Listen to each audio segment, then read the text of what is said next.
میں نے نا آپ کو بات تو کہی ہے کہ میری ایک دفعہ استاد سر نے تعریف کی تھی تو میں نے وہ بھرم نہیں ٹوٹنے دیا، ایسے ہی کہا۔ یہ ہوتا ہے حیا۔ اللہ کے نبی نے فرمایا جب تم کسی کا حیا نہ کرو تو پھر جو چاہے کرو، جب تم کسی کا حیا نہ کرو تو پھر جو چاہے کرو۔ اللہ تعالیٰ کی ایک صفت ہے، اللہ تعالیٰ فرماتے ہیں کہ میں لوگوں کے لیے ان کے گمان جیسا ہوں۔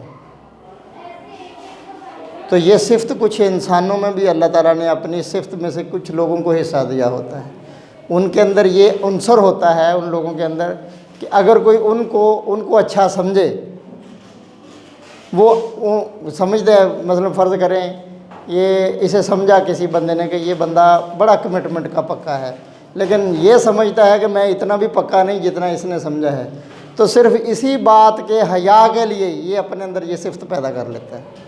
یہ ایک صفت ہوتی ہے کہ لوگ اگر کوئی دوسرے آپ سے توقع کریں کہ آپ اچھے ہو تو آپ سوچتے ہیں کہ یار اس نے مجھ سے توقع کی ہے میں اچھا ہوں تو اب مجھے اچھا بننا پڑے گا۔ یہ ایک صفت ہے، اور یہ صفت اتنی کام آتی ہے، اتنی کام آتی ہے کہ یقین کرو یہ یعنی وہ جو اگلے بندے کا برہم ہے وہ بھی نہیں ٹوٹنے دیتی، اور دوسرا آپ کی زندگی میں اتنی نفاست پیدا کر دیتی ہے کہ الٹیمیٹ فائدہ اس کا آپ کو ہی ہوتا ہے۔ اگر آپ کو جو کوئی سمجھے کہ یہ بچہ اچھا ہے، تو اگر آپ کو لگتا ہے کہ جی بھائی یہ سار میں ہمیں پلیکھا لگا میں اچھا تو نہیں، تو بن جاؤ یار۔ آپ سے اگر کسی نے کوئی توقع لگائی ہے، لوگوں کی توقعات پر پورا اترنا یہ بڑی بات ہے، یہ بڑی صفت ہے، اچھی توقعات ہے۔ اگر آپ سے کسی نے اچھی توقع لگائی ہے تو آپ اسے پورا کر دیں تو کیا نقصان ہے آپ کا؟ تو اگر لوگوں نے آپ سے اچھی توقعات وابستہ کی ہیں تو ان پر پورا اترنے کی کوشش کریں۔ اگر آپ کے اساتذہ نے آپ سے اچھی توقعات لگائی ہیں تو آپ کو یہ شرم محسوس ہونی چاہیے کہ یار انہیں میں تو آ توقع رکھی تھی جے میں نہ کیتا یہ بھرم ٹوٹ جانا۔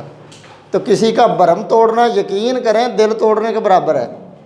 تو دل توڑنا مسجد ٹھا دے، مندر ٹھا دے جو کچھ ٹھیندا، ایک دل بندے دا نہ ڈھائیں رب دلاں وچ رہندا۔ آپ اس بات کا بھرم رکھ کے تو دیکھو، جو آپ کو اچھا سمجھتا ہے آپ اس کی اس بات کا بھرم تو رکھ کے دیکھو کہ یار یہ میں تم اچھا سمجھتا میں بھرم نہیں ٹوٹنے دینا، تو دیکھو تو صحیح آپ کو اس کا ریوارڈ کتنا ملتا ہے۔ آپ کو اتنا اس کا ریوارڈ ملے گا آپ اکٹھا ہی نہیں کر پائیں گے، آپ اتنے مالا مال ہو جائیں گے انسانی صفات کے ساتھ۔ سمجھ آئی بات کی؟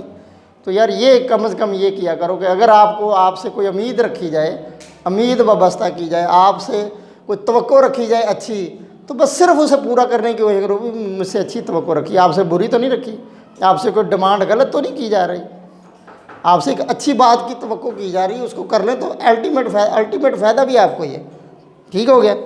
اللہ تعالیٰ بات صحیح کرنے کی توفیق عطا فرمائے۔ Thank you. اب